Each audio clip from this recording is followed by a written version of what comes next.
And good luck to Dirk. It has been a busy weekend for the Tennessee Titans. 9 draft picks were selected in 3 days. And at the end of the day on Saturday, the Titans felt like they addressed several of their offseason needs.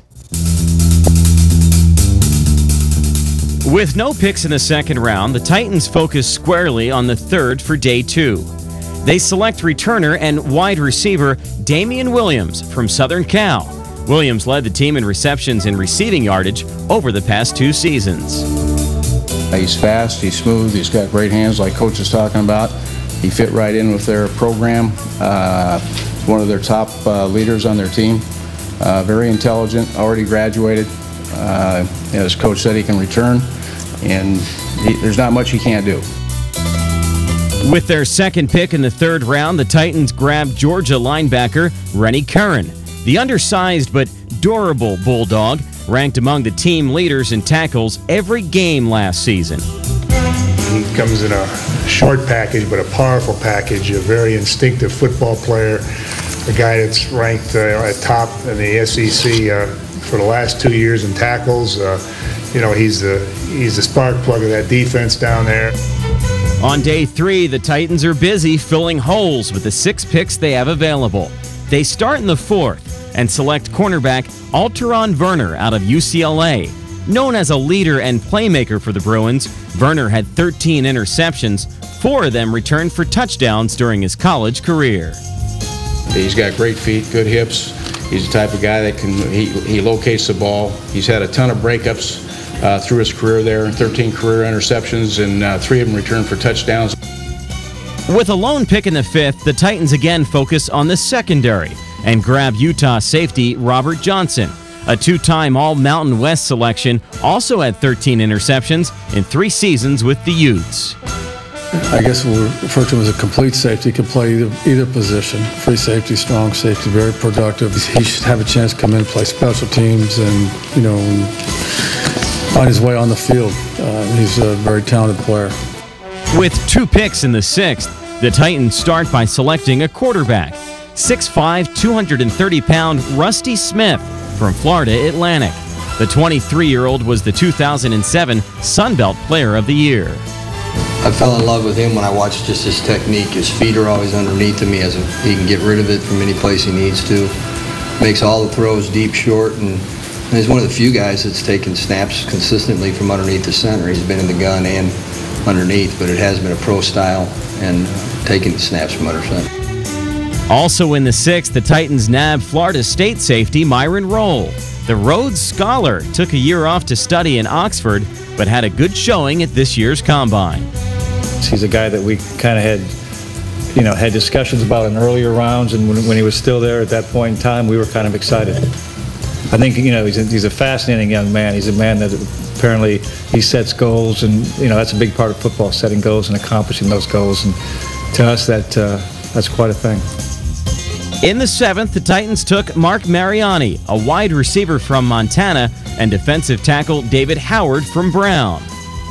Yeah, I've seen Mark play, and I've seen him in person. Obviously, I know what kind of kid he is. He's a great kid.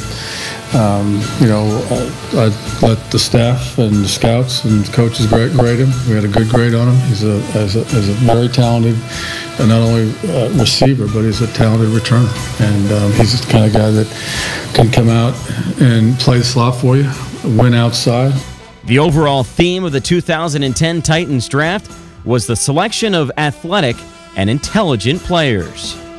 But you're looking at people that are achievers, and I think you want people that are focused and it's important to them, and being smart helps you be a good football player. So I think that's part of the consideration you always take into it.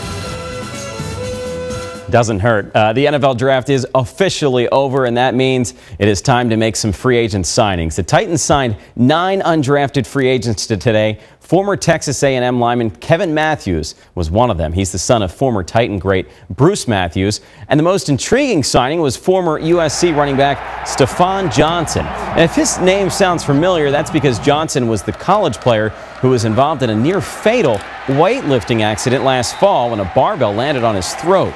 Well, before the accident, Johnson led the Trojans in rushing in 2008 with 705 yards and 9 touchdowns. Good luck to Stephon. as he continues his remarkable comeback story with the Tennessee Titans. Playoffs began, head coach Barry Trotz told me that he would like for his players to have short-term memories in the postseason. Well, after yesterday's heartbreaking overtime loss to Chicago, the shorter the better for the Preds at this point. And I hate to remind you what happened, but with only 13 seconds to go, Patrick Kane would send this game into overtime. He called it the biggest goal of his career. And then in OT, Marian Hossa would knock home the game winner. A depressing 5-4 loss. Chicago now leads the best out of 7 series, 3-2. But surprisingly, the Predators have already moved on and were taking an optimistic approach when I spoke with them this morning at Bridgestone Arena. You know, there's no denying last night's game was pretty hard. Took a lot of emotions out of you, and it's just a tough loss. But I think you just have to find a way to put that game behind you. I don't want this team to be emotionally impaired, plain and simple. And if you're emotionally impaired tomorrow night, then we're at a disadvantage. And we're at enough disadvantage right now of being down 3-2. So we need all the advantage we can get. And the Blackhawks found out this afternoon that they will have Marian Hossa for Game 6 in Nashville. The NHL actually held a hearing today to discuss a possible suspension for Hossa. This nasty hit on the Preds' Dan Hamhuis got Hossa a 5-minute major for boarding, but the league ruled that he would not be suspended for the hit. Hamhuis told me this morning that he is okay but still a little sore. Head coach Barry Trotz was going to respect whatever decision the league made. You know, the league will deal with Marian. Marian's a stand-up guy. I don't think he's a cheap player around the league, so they'll deal with it. But we got to take those type of hits out because someone's really going to get hurt. Should be a great game tomorrow night. Still ahead on Sunday Sports Central, one local product shines on the mound today and does something he's never done before in the bigs. And everyone was waiting for the big one, but it's the fantastic finish that has everybody talking at Talladega.